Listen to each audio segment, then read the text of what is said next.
सभी मित्रों को नमस्कार। आपने अकबर बीरबल के चुटकुले काफ़ी सुने होंगे।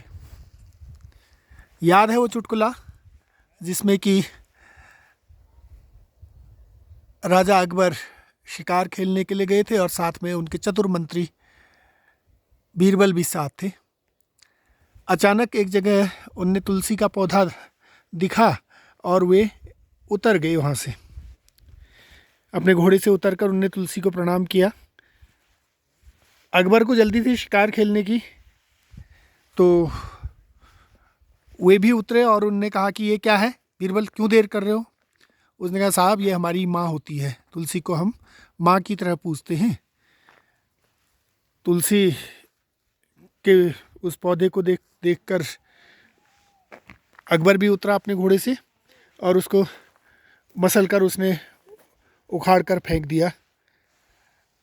थोड़ी देर बाद फिर से बीरबल अपने घोड़े से उतरे कुछ दूर चलकर, और अकबर फिर बोले कि ये अब क्या करने लगे।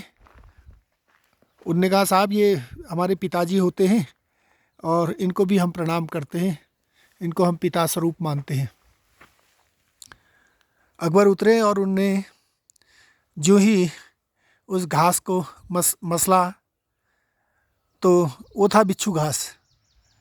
तो अकबर कहते हैं कि माँ तो बड़ी सीधी सादी थी यार तुम्हारी, बाप बड़ा तेज तर्रार निकला। तो इसी तरह का एक दूसरा है, जब जंगल में उनने इसी तरह के सुंदर वृक्षों को देखा जिनमें सुंदर फूल लगे हुए थे।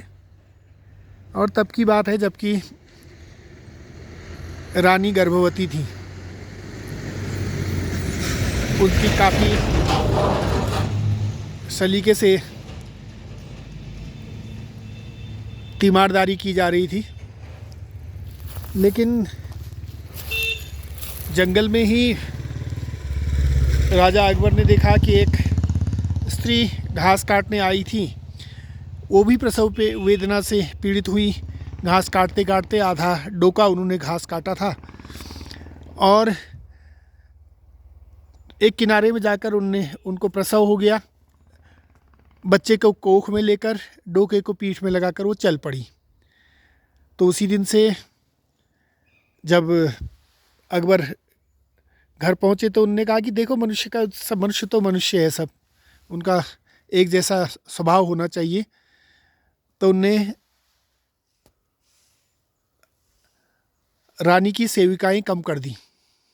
रानी बड़ी क्रुद्ध हुई। उनने बीरबल से कहा, बीरबल ने राजमहल की फुलवारी में पानी डालना बंद कर दिया। तो 2 दिन में ही सारे पौधे कुम्हला गए क्योंकि तेज गर्मी का मौसम था।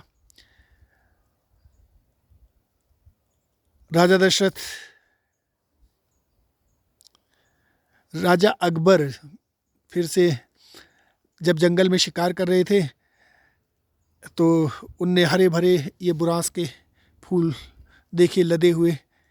इन वृक्षों को देखा, कहीं मेहल फूल रहे थे, कहीं नाशपाती फूली हुई थी। तो उनने कहा कि इनमें तो कोई पानी नहीं डालता है साहब। बीरबल ने कहा ये तो अपने आप ही धरती से, प्रकृति से इनको मिला है। लेकिन जिस तरह से राजमहल की क्यारियाँ या सुंदर पुष्प मुरझा गए कुछ ही दिन पानी नहीं डालने से, ऐसे ही रानी को भी तीमारदारी की ज़रूरत है, उनको सेविकाओं की ज़रूरत है। क्योंकि जंगल में रहने वाले, पहाड़ में रहने वाले किसान और श्रमिक लोग इसी तरह के होते हैं। प्रकृति का वरदान उनके ऊपर होता है। राजा अकबर और बीरबल की बात समझ गए और रानी बड़ी प्रसन्न हुई क्योंकि उनकी सारी सेविकाएं उनको मिल गई थी। तो इसी तरह के सुंदर दृश्य देखने के लिए आप मेरे YouTube चैनल को सब्सक्राइब, लाइक और शेयर कीजिएगा ताकि प्रकृति से जुड़े इन सुंदर वीडियोस को मैं आपको दिखा सकूं। तो मिलते हैं किसी और सुंदर वीडियो के साथ। तब तक के लिए अपना ख्याल रखिएगा। नमस्कार।